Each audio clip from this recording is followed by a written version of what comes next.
Hey everybody, what's going on? What's hot? What's hip? What's happening? What is shaking on your Tuesday night? Hope you're having a good one. Look at this. Doo is here. Glad to see you. We're going to tell you tonight about something called the Milgram Experiment that will prove just how evil and terrible 2 out of 3 people you know, perhaps even yourself, can be under the orders of authority, obedience to authority. I'm going to tell you about this experiment. You're not going to believe it, but it's 100% true, and it will really tell you about why, if you've ever been, say, at a 7-Eleven or somewhere and someone's being awful, or you're trying to return a product at Walmart, whatever, it'll tell you why they're such a jerk. It really will. I can't emphasize to you enough how fascinating this experiment is and how awful and torturous and evil it will seem to you, the home viewer. Hey, if you could do me a favor, like, share, subscribe, retweet, notification bell, all the free things, absolutely free, doesn't cost you a cent, that you can do that help us with the algorithm, the almighty, all-powerful, all-seeing algorithm. Plus, we do have super chats. We do have memberships. If you can help us out with that, we'd love it because it helps us pay the bill around here. And also, turn on those gifted memberships. It tells how right down here in the crawl. And if you do that, very generous, very philanthropic, good-hearted, good-natured people will just gift you a membership for free. Can you dig it? And speaking of torture, the ice cream truck is back for its 2005 campaign of just... I just want to give the guy $50 and say, here, you're only going to make $20 driving through here for 9 months. I'll give you 50 to stay away. I really will. Nobody wants to buy your $7 bomb pop. It's not gonna happen. It just isn't gonna happen. And who knows? We'll have to see whether that person complies due to obedience to authority, which is a powerful thing. Many of you may not think it is, but it is a powerful thing. A very, very, very powerful thing. I'm not going to waste any more time. Let's get into it. The Milgram Experiment. Okay? The Milgram Experiment. See this fella right here? This guy? Well, that is psychologist Stanley Milgram, who was really a pretty brilliant dude. Okay? In addition to the Milgram experiment that I'm going to tell you about tonight, he's the guy that pioneered the theory of 6 degrees of separation. If you've ever played that Kevin Bacon game where you see how many, 6 degrees of separation, he's the guy that came up with that as well. So, we've got people weighing in here. Terry Nee is here, says, hello, youngster. Hello, Pops. People saying hi. People saying hi. We do have the most cheerful chat room on the internet by independent source verification. Anyways, this is Stanley Milgram, and he came up with the Milgram Experiment. Oh, roller skater Texas girl's here. She says hi. Hello, RSTG. Good to see you. Good to see you. Anyway, follow along with me here. The Milgram Experiment measured the willingness of people to obey an authority figure that instructed them to do things that were in direct conflict with their conscience. They had them doing things that they didn't want to do. And the things that they didn't want to do were not very good things. Now, this is going to take a little explanation. You're going to have to stick with me a little bit. Here's a diagram Okay?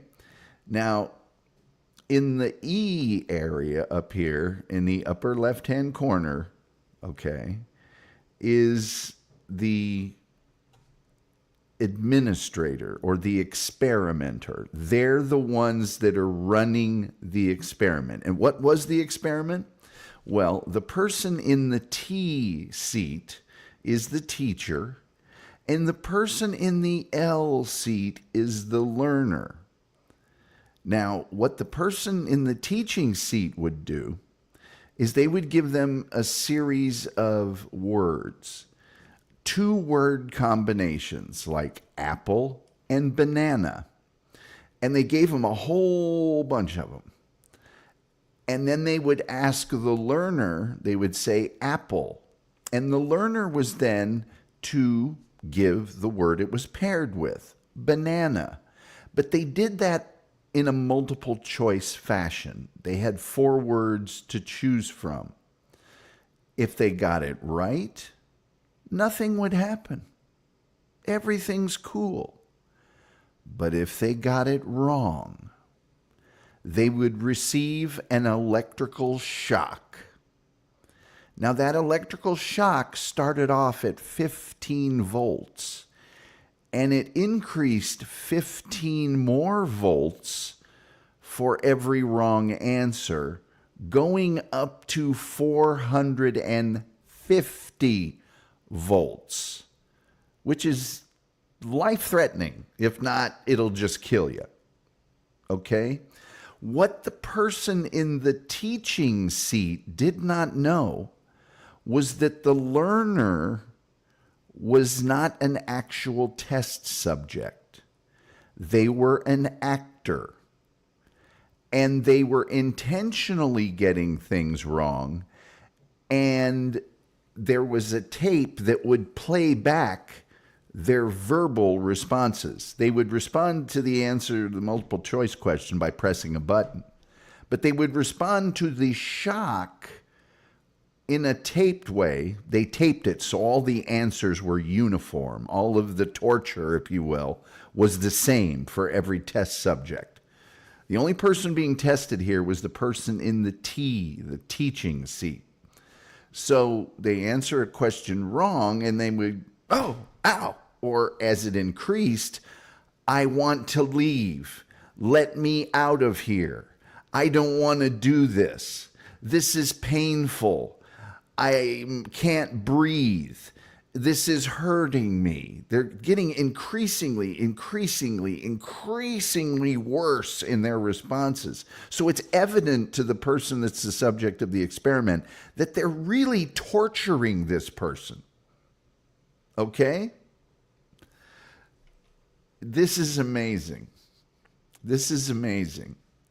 These experiments found that a very high proportion of the subjects being tested would fully obey the instructions. And when I get deeper into the details of this experiment, the instructions are even really draconian. I mean, they're really bad.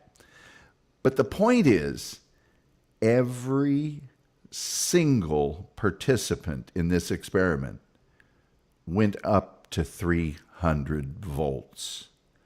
Every single one obeyed the authority of the person running the experiment, who would chime in from time to time when they had to. 2 out of 3 people that were the subject of this experiment went up to the full measure of 450 volts. And lest you think this was a one-off, lest you think that only this experiment had this happen.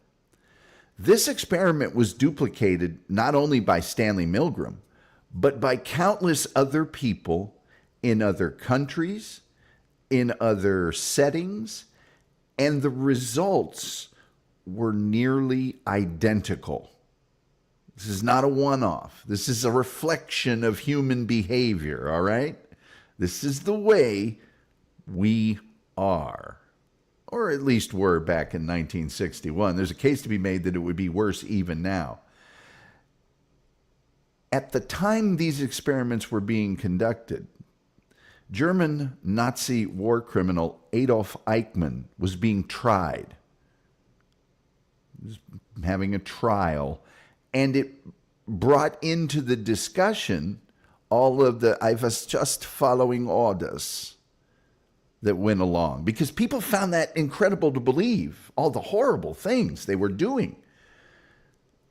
But after the results of this experiment, it was like, well, I don't know, maybe that's just human behavior. Now, here's the actual ad that ran for the experiment. We'll pay you $4 for an hour of your time, which was, not bad money in 1961. And they needed persons to take part in a study of memory. And this happened at Yale University, by the way, And they give a list of the types of people they want: professional people, telephone workers, factory workers, city employees, white-collar workers, sales, across the spectrum. These people were between the ages of 20 and 50. High school and college students couldn't be used. They didn't want students. They wanted sort of real people in the workforce. So if you met those qualifications, you applied, and they give you $4. Now, the people that were taking part in the experiment were told that they're going to get their $4 no matter what. So if they chose to not continue with the experiment, you still get your $4. It wasn't like they felt like they had to continue in order to get paid, okay? It's, these people that were acting, that were on tape, would say mercy. They would say, "I have a heart condition." Also, as part of the test, the person who was being tested, the teacher, they were given a sample electric shock themselves. So they could feel. It wasn't like they just came in blind and sat down, did the test, and didn't have any attachment at all to the physical pain these people would experience. No, they had been given what we call in the business a little taste, a little sample of what that shock would be like. Now, here's the thing that was there's a few very interesting things about this experiment that you need to know. Two people would be brought into a room, and at that point, you didn't know who was the teacher and who was the learner, all right? The actor knew that they were going to be the learner.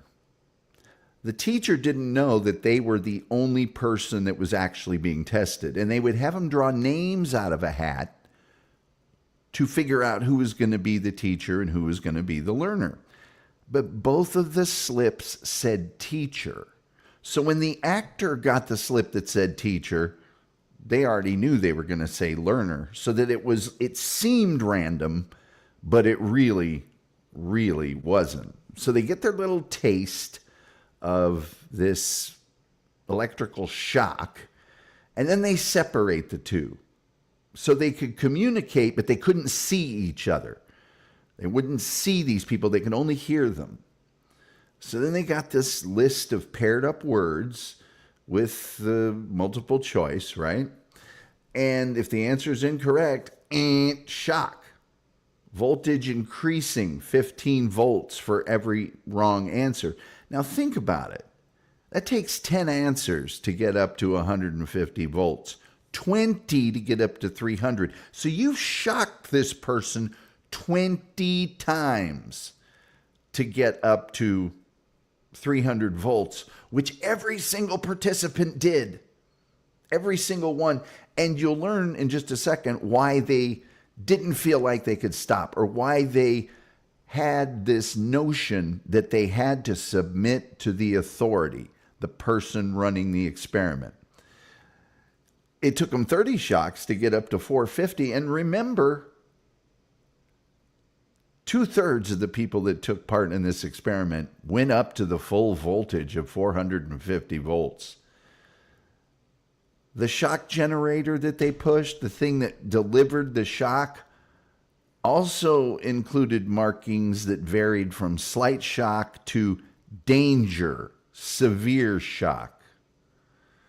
So the person being tested thinks, I'm actually shocking this person. Now we know, as a result of the experiment, they were receiving no shocks at all, and they were playing a tape back with the torture on it.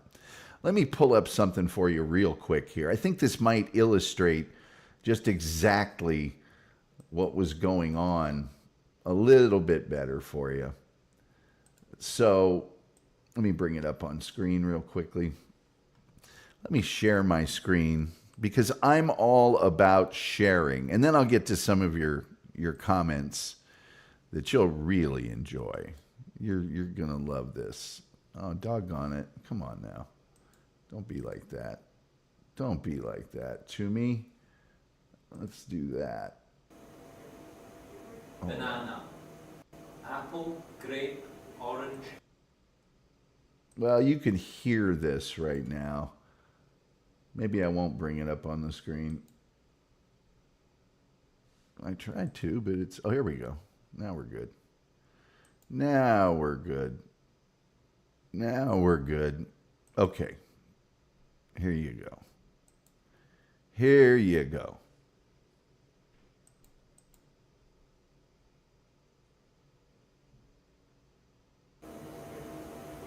Banana, apple, grape, orange, lemon.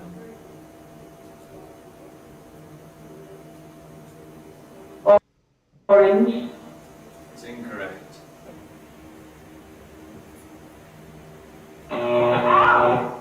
Correct answer was grape. So that's the thing. That's just one really quick example that I thought, hey, maybe perhaps that'll give you a little insight onto what was going on there. That's what's being done. Now, here's what's happening during this whole thing. At any time, the teacher could decide, I don't want to do this anymore. I don't want to take part in this anymore. I'm done. I would like to stop. And when that happened, the person running the experiment started by saying, please continue or please go on. And they did. And then once things got a little worse, they might say, look, I really want to stop. They would say, the experiment requires that you continue. And up to 300 volts, they all did. If they again expressed, I don't want to be a part of this, the next prompt was, it is absolutely essential that you continue. And if they then after that said, I don't want to do this, the last prompt was, you have no other choice. You must go on. And with just those prompts, people were quite willing to torture up to 300 volts. 2/3, again, going up to 450 volts. And a third of those people finally at some point between 300 and 450 went, I'm just done. I'm out of here. I don't want to shock people. The experimenter also would point out that although the shocks may be painful, there is no permanent damage to tissue, so please go on. And whether the learner likes it or not, you must go on until he or she has learned all the word pairs correctly, so please go on. Now, before this whole thing began, Stanley Milgram and his cohorts, well, they polled a bunch of psychology majors to predict the behavior of the 100 hypothetical teachers, and all of the respondents, everyone, believed that only a tiny fraction of the teachers, they had a range of 0 to 100. And the average was 1.2%. They thought only a tiny percentage would continue torturing another human being. They also predicted, but by the 300 volt shock, When the victim refused to answer, only 3.73% of the subjects would still continue shocking people, and they believed that only a little over 0.1% of the subjects would administer the highest shock possible of 450 volts. So that would be 0.1%. Well, the results are disturbing if you want to consider human nature. As I mentioned, 65% of people, nearly 2/3, or practically 2/3, said, yeah, I'll go the full tilt. All of the people that did it, all of them went up to 300 volts, every single one. And the subjects were uncomfortable doing this, but they still submitted to the authority.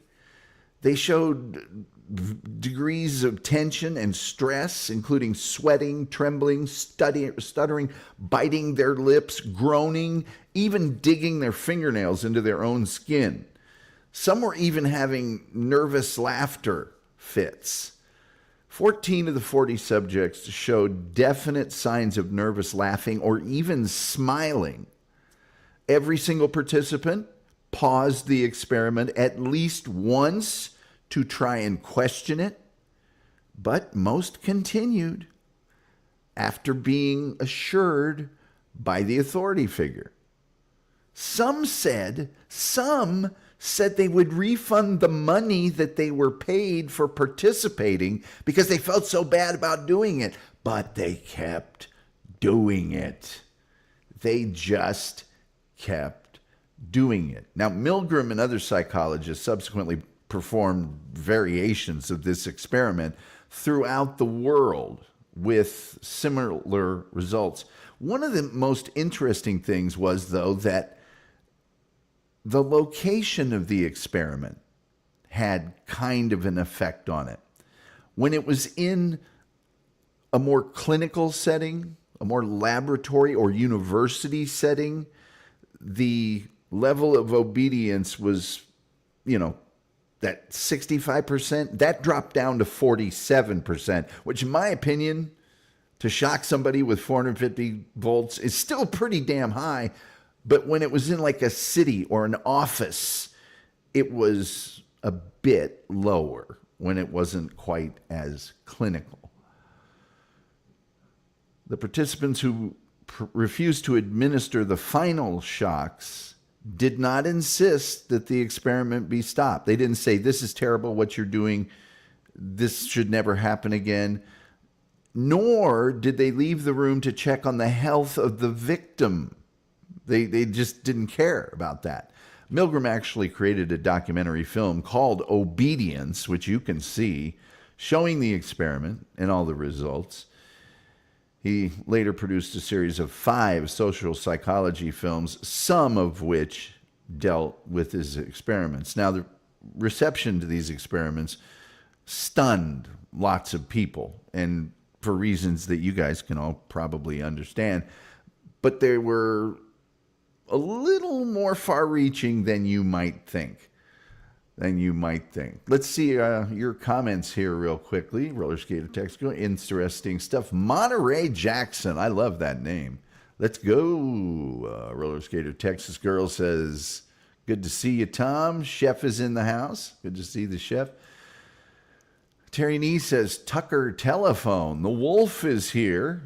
Doc says, how shocking. Chef says, I'm sure your sister, the senior lecturer, will know about this. She does. I asked her about it when I was doing my research. Incidentally, my sister is a senior lecturer in psychology at one of the nation's most respected institutes of learning. And she has agreed, I don't know when it's going to happen yet, she has agreed to give me a live assessment of a personality test, my personality. So I'm going to take the test, and then she'll give me the results on this show live on the air, if you guys are interested in that kind of thing. Dance Mailman. Talk about a perv. Yeah, he was pervish. Doopadoo is saying hi. People saying hi. We do have the most cheerful chat room on the internet, as verified by independent sources. So people saying hi, people saying hi, people saying hi, people saying hi, people saying hi, literally people saying hi. Chef is in the house. People saying hi, people saying hi. Dupa, you should have seen last night's show. Some madman called in. Was it Doc or was it Wolf? It was Doc. It was Doc, and Dupa is smiling. I've got an idea. I haven't checked with the Wolf yet, but I've got an idea for this weekend's members-only show, which would be called Ask the Wolf, where people call in and just ask him questions on hygiene, home repair, automobiles, diet, working out, making beer, and lifting cars. Anyway. So let's get to some of the sort of responses, most of which had to do with the ethics of this particular experiment. A lot of people had problems with it ethically because the experimenter was playing a fake role, the learner was playing a fake role, the shocks weren't real, et cetera, et cetera, et cetera. Now, a lot of people wrote those off and said, did you want him to actually torture folks or whatever? And Milgram himself defended the experiment. He conducted a survey of the former people who actually took the experiment because he got so much static for it. 84% said they were glad or very glad to have participated. 15% said, meh. And that's the total because not everybody that he asked chose to respond. So 84 and 15, I realize, basically 92% of the people he asked did actually give them their feedback. In his book, Obedience to Authority, Milgram described receiving offers of assistance from the people who took part. He received requests to join his staff and even letters of thanks from the former participants. 6 years later, one of the participants in the experiment wrote to Milgram explaining why he was glad to have participated despite the stress and anxiety that he had doing it. He said, I believed I was hurting someone, but even though I was totally unaware of why I was doing so, few people ever realize when they are acting according to their own beliefs and when they are meekly submitting to authority. To permit myself to be drafted, he was drafted into the Vietnam War, with the understanding that I am submitting to authority's demand to do something very wrong would make me frightened of myself. I am fully prepared to go to jail if I am not granted conscientious objector status. Indeed, it is the only course I could take to be faithful with what I believe. My only hope is that the members of my board act equally according to their conscience. In other words, he was saying, until I did this, I didn't realize how people just automatically submit to authority against their own wishes, against their own motivations, against their true human nature. Submitting to authority is not necessarily a bad thing, but when you do so in direct conflict of your own humanitarian beliefs, when you believe someone else is being tortured, that's some pretty serious stuff. Now, one of the huge sort of backlashes from this experiment was because Milgram was very, very, very concerned and very interested in the Holocaust and how it happened.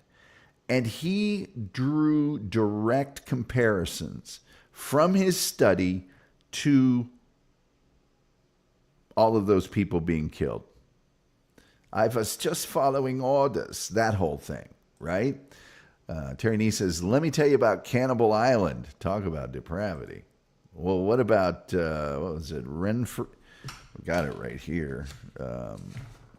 Ramree, the Ramree massacre, where all those Japanese soldiers were herded onto an island, and to escape the Allies, they went into the swamps and were devoured by crocodiles. Alligators, sorry. Book, can't we wait for the movie? Well, there is a movie. I think it's called Obedience. It's 1962. It's a documentary. And Stanley Milgram here, he's the one that did it. There were some differences that people drew to the Holocaust. The subjects in Milgram's experiments were assured that no real damage was going to take place, and of course that wasn't true during the Holocaust. Lab subjects did not know their victims, nor were they motivated by racism or other biases, which is in opposition to the Holocaust. Those serving punishment at the lab were not sadists nor hate mongers and often exhibited anguish and conflict, unlike the designers and executioners of the final solution, on down the line. So there you are.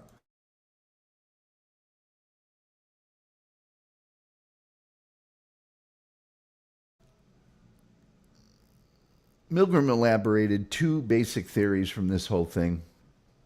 First is the theory of conformism, describing the fundamental relationship between the group that was experimenting and the individual person. So you've got the group, like, the mob, and you've got an individual person. And there's what's called the theory of conformity, is people want to go along with everybody else. But it goes further than that psychologically.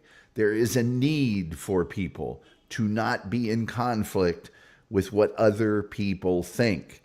There's this thing in our head as humans that go, well, everybody else thinks this, I should think this too. Because if I think the other thing, I'm not normal. The second is, it's called an agentic state theory, where part of obedience is a person's belief that they are an instrument for carrying out someone else's wishes. There's a disconnect. Like, I'm not really doing this. That person's the one really making it happen. I'm just carrying out their orders, which I was only following orders, don't you know? Yes. He actually describes 19 different variations of his experiment. Yeah. They would vary the distance between the teacher and the learner. Generally, when the subject of the experiment was physically closer to the learner, their compliance decreased. So the closer they were to the person being, quote unquote, tortured, their willingness to comply with authority decreased. In the variation where the physical immediacy was the closest, this is where the participant had to hold the learner's arm onto a shock plate. They had to actually hold their arm down onto the shocking device. 30% of participants completed the experiment. People are very uncomfortable with that. In one of the experiments, an all-female contingent was used, and obedience did not significantly differ, although the women did communicate higher levels of stress than men. I already mentioned the effects of being in an office rather than a lab or a university setting. If there were more teachers, okay? In other words, if I'm taking the test and I'm the one delivering the shock, if there was another person there helping me, and in those instances that person was an actor, they weren't a real participant, but they were sort of goading them along, yeah, the behavior of the person next to them strongly affected their reactions. So if the person next to him was like, yeah, light them up, shock them, that's what they were more likely to do. If they were like, whoa, this is wrong, that's what they were more likely to do. Anyway, there are a number of media depictions of this. The best sort of thing I would say might be to look at, well, Obedience to Authority is the book that Milgram wrote. Obedience is the black and white film of the experience shot by Milgram himself, and you might be able to find that on YouTube or somewhere. There is a fictionalized account of all of this, a drama about the experiment called The 10th Level. It was a made-for-TV movie in 1975 featuring William Shatner. That might be something to check out. Peter Gabriel's 1986 album So, which has Sledgehammer on it. Oh, it's a great song, Sledgehammer. I think that's on the So album. There is a song called We Do What We're Told, Milgram's 37, which is based on the experiment and its results. Authority is an episode of Law and Order inspired by Milgram's experiment. There's a ton of stuff in popular culture, movies, bands, things of that nature, that directly reference the Milgram experiment. Now, as I mentioned, Stanley Milgram also, just as an aside, he was responsible for what's called the small world experiment.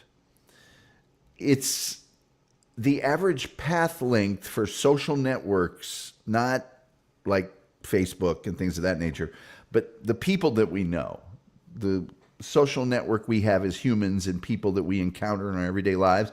He's the one that conducted the experiment that later became associated with the phrase 6 degrees of separation. How many people does it take for you to be connected to someone else? What's that distance? He's also the guy that came up with that. So, and he did a lot of other things that make him kind of an interesting fella. I'm going to put this up here just to show you people how bloodthirsty you are. Like, share, subscribe, retweet. Please like, please share, please subscribe. Those things don't cost you anything. I need the subscriptions pretty bad. And they help us with the algorithm, the almighty algorithm. I am the authority figure here. There was only someone I could torture, other than you people watching the show, which is always torture. I could get a lot more people involved. Then, you know, we do have super chats. We do have memberships. We love it when you take advantage of those because it helps us pay the bills around here. And then also turn on your gifted memberships. It tells how right at the bottom of the screen in the little crawl there. And somebody might just, like, I don't know, some generous, philanthropic, big guy, big shot, millionaire, the rich guy on the Monopoly game, like a Terry Nee, might just gift you a Tom Gulley Show memberships. And as always, I'm not watching YouTube, so I can't tell who gets those memberships. I'm hopeful that nobody that hates the show but has subscribed to it will get one, because there are a lot of those people. I always never want them to get those. By the way, Terry Nee, thank you so much for the 5 gifted memberships. And for that, Terry, of course, you will receive the highest honor that can be paid to a member of the Tom Gulley Show, which is, of course, the full point. That's the point without comment and without banner, scrolling banner. So Terry Nee, thank you so much. And I'm sure all 5 of those people will write you a very nice card and compliment you for your good taste and good looks and knowledge of the world in general. And yes, let me see here. Terry Nee says we should do this to Tom with shocks and super chats in some form.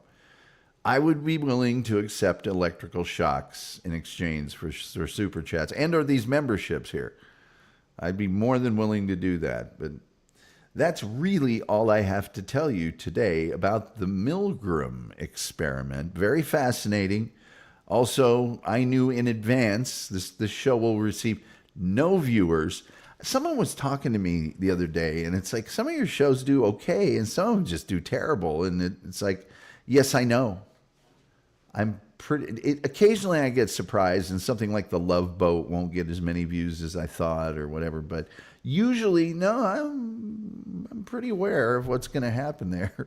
It's not by design necessarily. It's just I know it's going to happen. Let's see here. This would be the Get Smart Tom Gulley that would have passed the test. But I'm really more concerned how Marshall McLuhan Tom Gulley would have reacted to the Milgram Experiment. I'm pretty sure Marshall McLuhan would have had a lot of theory and stuff about it. And I think also AC/DC Tom Gulley would have really made some kick-ass music for this while people were being shocked. So there you are. Doc says, or when somebody calls in. Well, it can sometimes be torture us.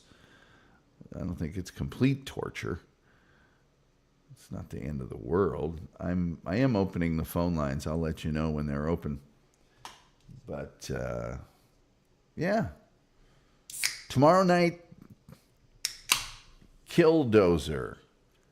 Galummo as Utes. We tortured each other with an old crank phone box. Oh yeah, you could do that. When you used to do the old rolling dial, you'd see the sparks and stuff, and you could actually take the wires and shock somebody with them. Yeah. Galumbo loves haggis. I don't love haggis. Scott LaRock says, looks like Tom Gulley Bukowski. What, this guy? Marshall McLuhan? Yeah, it's really Marshall McLuhan. Tom Gulley Bukowski would be much more pockmarked. The Wolf says, Web Wizard, Hagerman, Buddy Lee, Sugar Crits, and oh my God, Trey got membership. Web Wizard's a good guy. Has Doc called in yet? No, he hasn't. Funky Bronco, you're so close to just not being a part of the chat anymore. I'm sorry. The nightly drunk act, I'm getting a little tired of it. It's getting old, man. It's getting old. I'm sorry. It just is. At Wolfie, Getty Lee. Okay, whatever, man.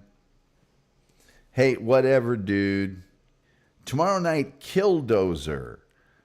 The guy who got real mad and built himself a bulldozer, and, well, we'll tell you the rest tomorrow.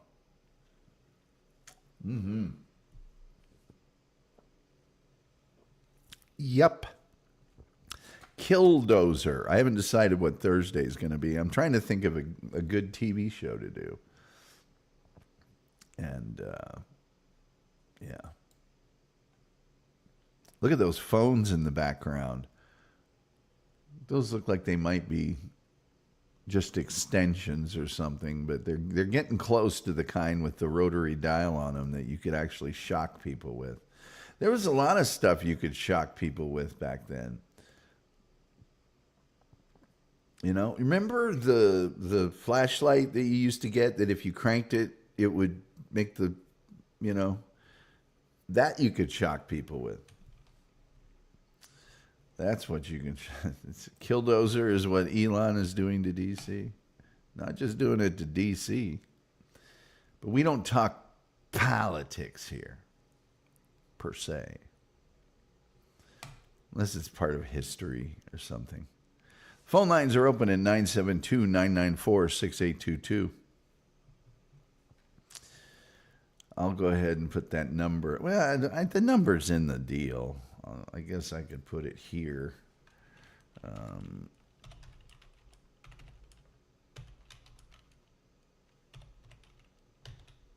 Bam. There it is there. If I was in YouTube, I could pin it to the top of the deal. But I'm not, so I can't, and I won't.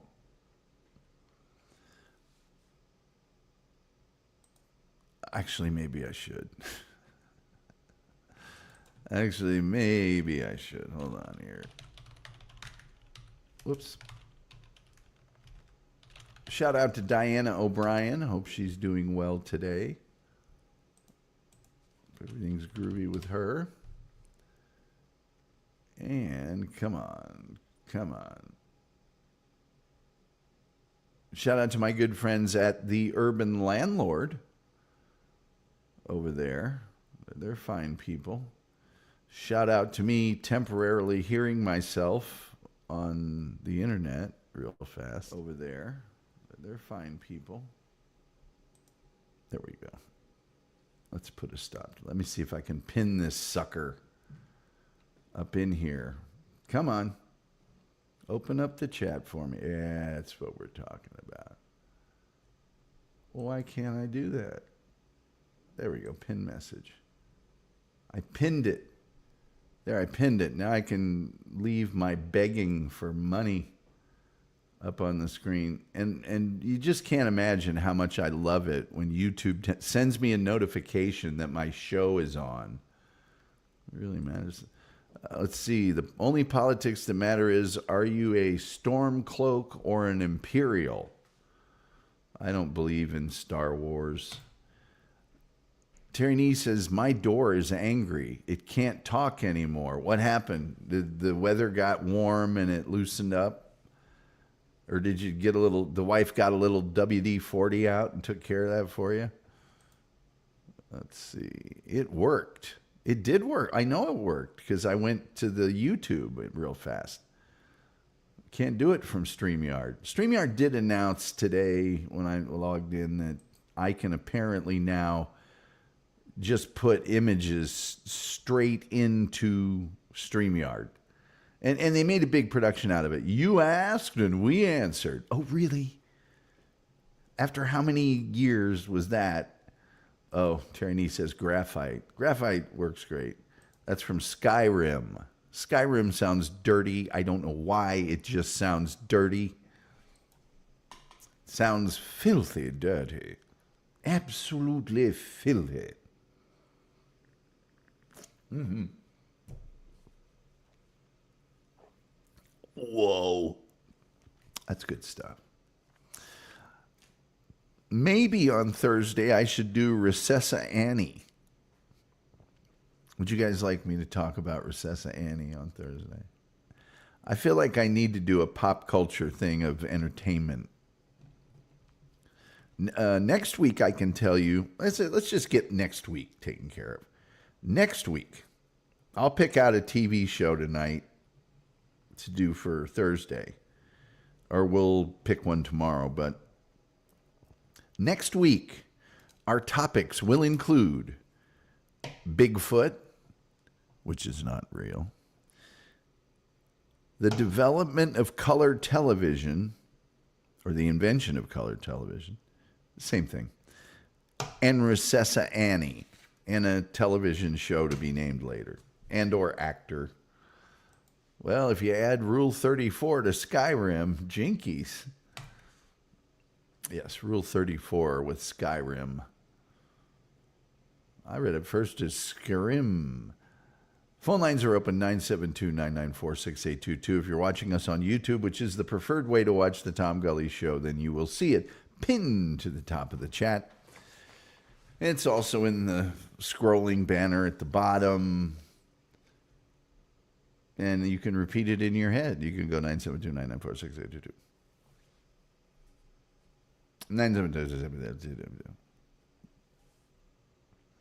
Having a sandwich and a salad for dinner tonight. You're welcome. You're welcome.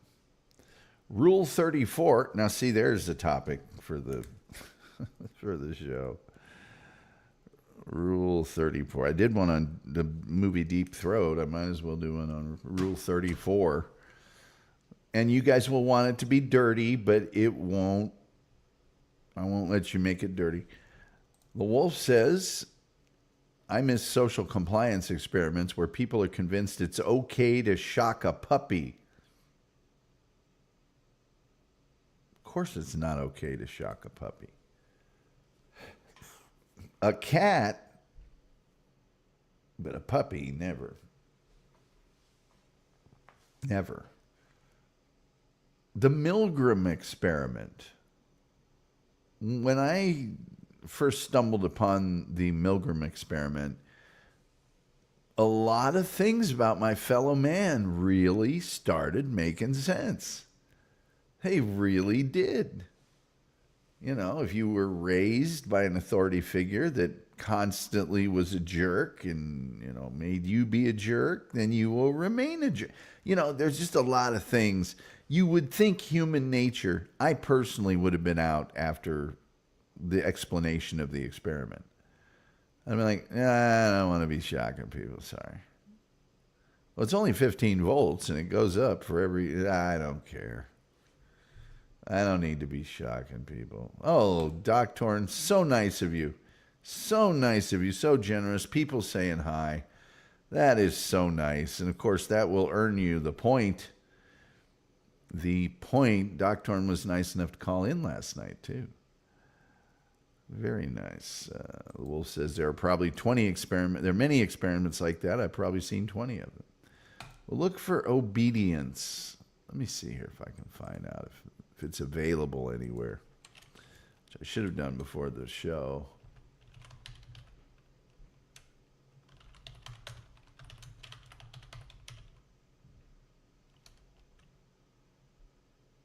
Where to watch?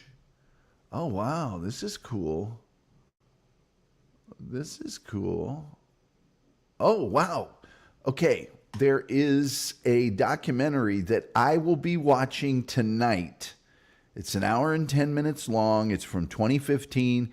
It's called Shock Room, the Milgram Experiment. And it's for free on Tubi. It's free, ladies and gentlemen. It's got some sort of award. It says, we do as we're told, or do we? Or do we? So that looks like a documentary to me. And then also there is a movie, it looks like, called Experimenter. It is not free anywhere, so I don't recommend it. Now, the Milgram Experiment, the full 1962 documentary, is available for free on YouTube. And it is 44 minutes long. Let me see if I put it here, because if I can, I'll put that in the chat. I'll put that in the chat. Let me see what we got here. Oh, stop it with your pre-roll. What kind of crappy shows have a pre-roll that's a commercial? Oh, wait, this one does. Sorry, never mind. I'm sorry. I didn't mean that, really. I didn't really mean that. Films in the behavioral sciences. It says Pennsylvania State University, but that's probably just the people who made the thing. Okay, so here's the link to the actual documentary that was made by Stanley Milgram. But you can see Shock Room on Tubi for free, which I'm going to do right after the show ends tonight. Although I am rewatching the 2015 or 2014 TV series The Following. It's on Plex. It's on Plex. So there you are. There's all you need to know about the Milgram Experiment, which is just horrifying. But that's the way we are, man. I wish it wasn't that way. I was always a kid that wanted everybody to play together and all that other stuff. And it really, when I was very young, like kindergarten, first, second grade, it bugged the living bejesus out of me when people wouldn't get together, or they'd make fun of somebody, or they'd bully somebody. Only from the standpoint of, why do you have to be that way? Why are you doing that? I don't understand it. I couldn't make sense of it. It was unnerving to me. It still is.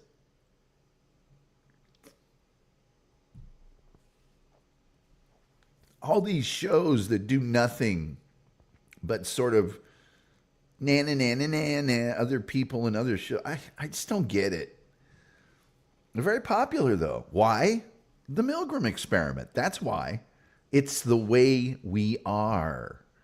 We don't mind making other people feel terrible, be it physically or psychologically. We just don't mind it. It's not, we have a little guilt, a little that, but we're willing to go through the Sturm and the Drum and the angst and the Schadenfreude and all that.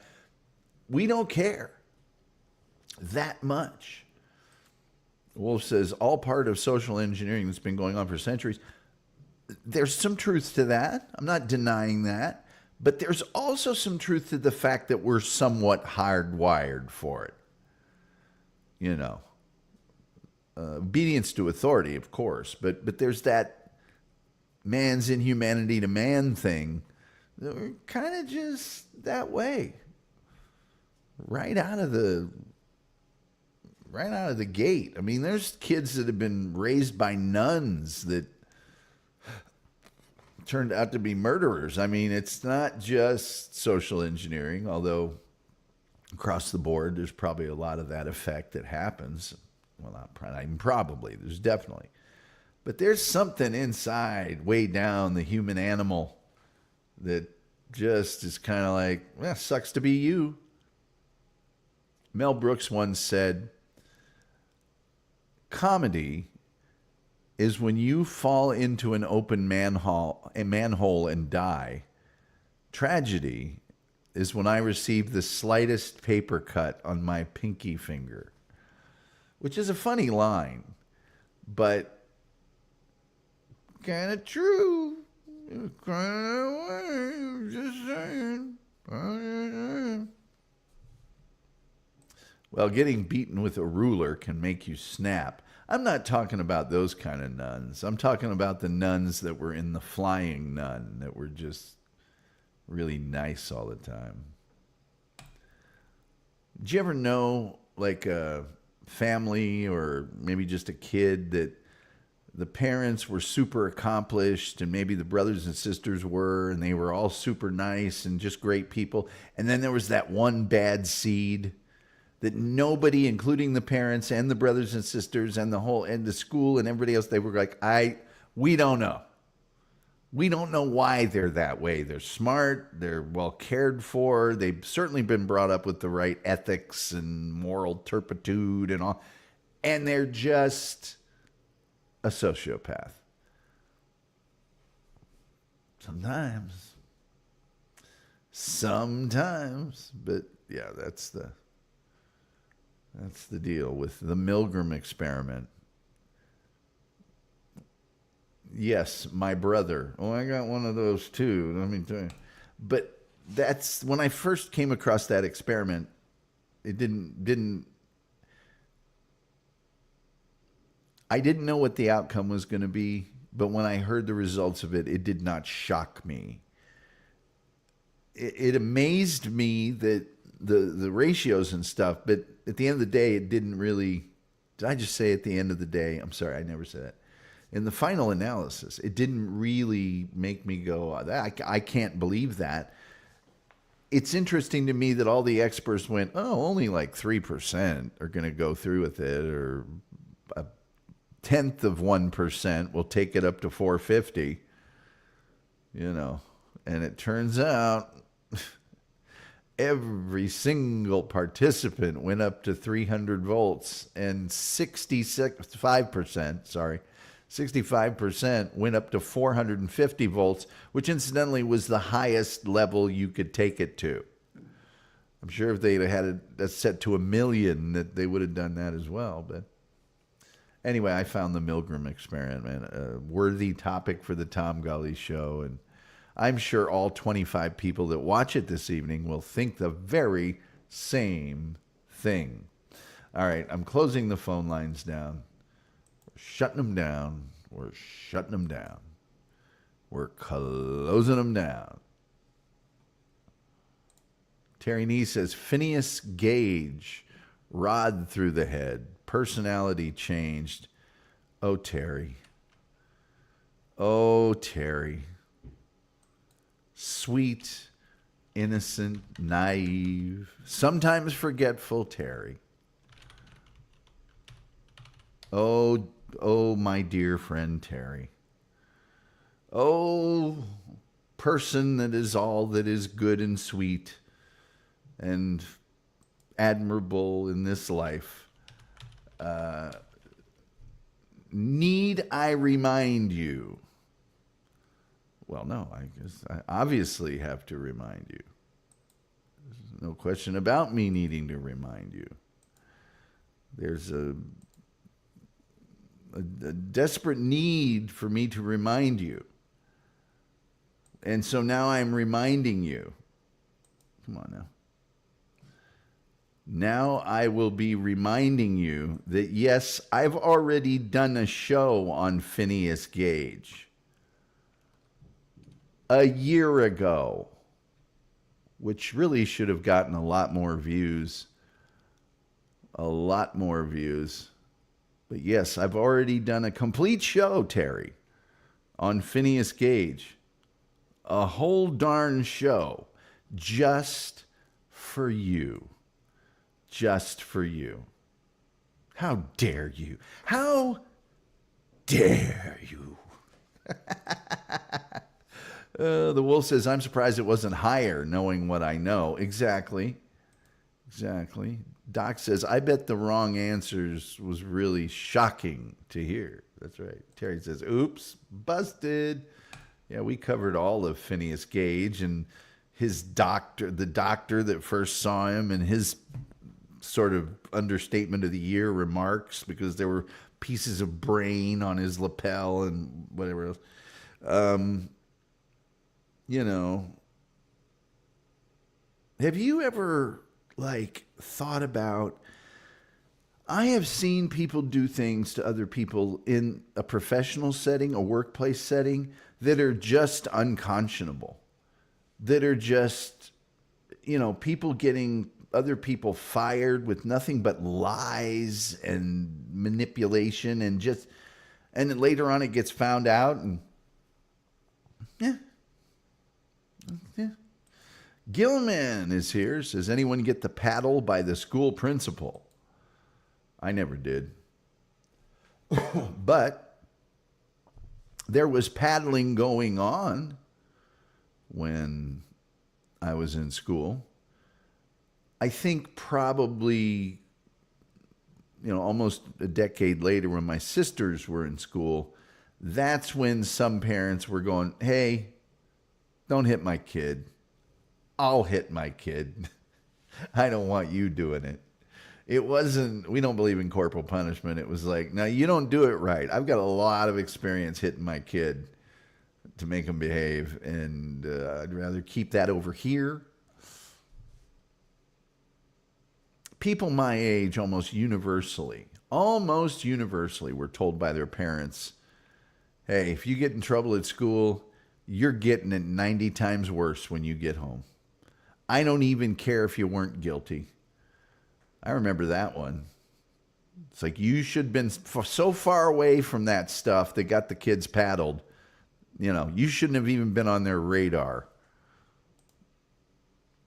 Terry Nee says, Gil, yes, 5th grade, and the door was attached to our classroom. Oh, yeah, a lot of times they wanted it public, sort of like, hey, step out of line, and this could be you.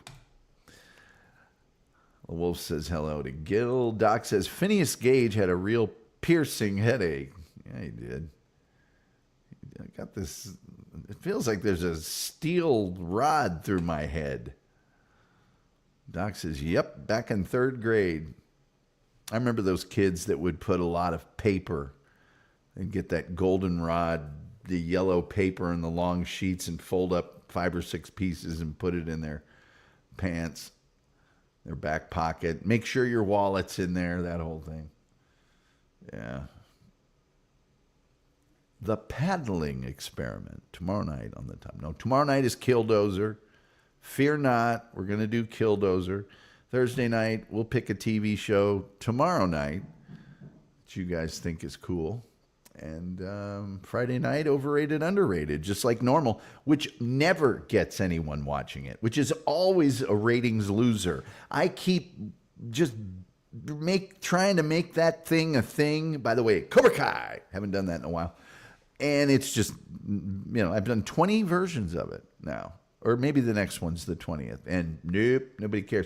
But that's the perfect thing for Friday night, because I don't want to do the show on Friday night. Nobody seems to want to watch the show on Friday night. So there you go. And I got some guests. I need to get back to having some guests on here.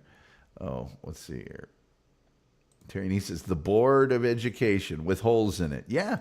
Yeah. Oh, and our principal in junior high school, dig this.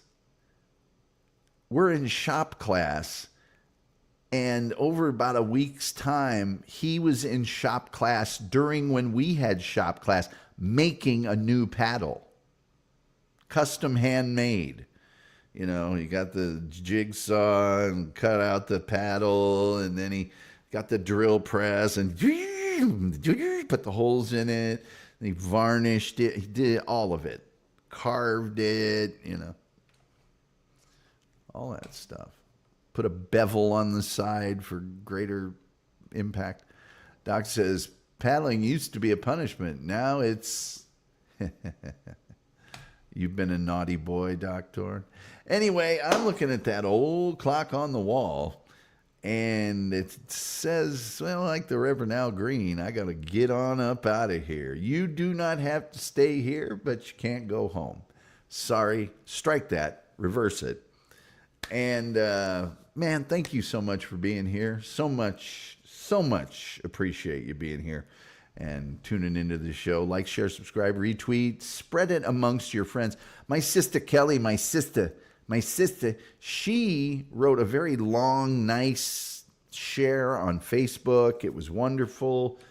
And, you know, you guys are the best. Doc Torn, oh boy, he's getting the point again. Cobra Kai. Doc Torn, thank you. You've been just extremely generous this week, and I very much appreciate it. I also like to thank my very close personal friend Terry Nee for gifting those 5 Tom Gulley Show memberships. What a guy. What a fella. You guys, you're the best. Anyway, I think the only thing left to say is, till next time, we'll see you next time.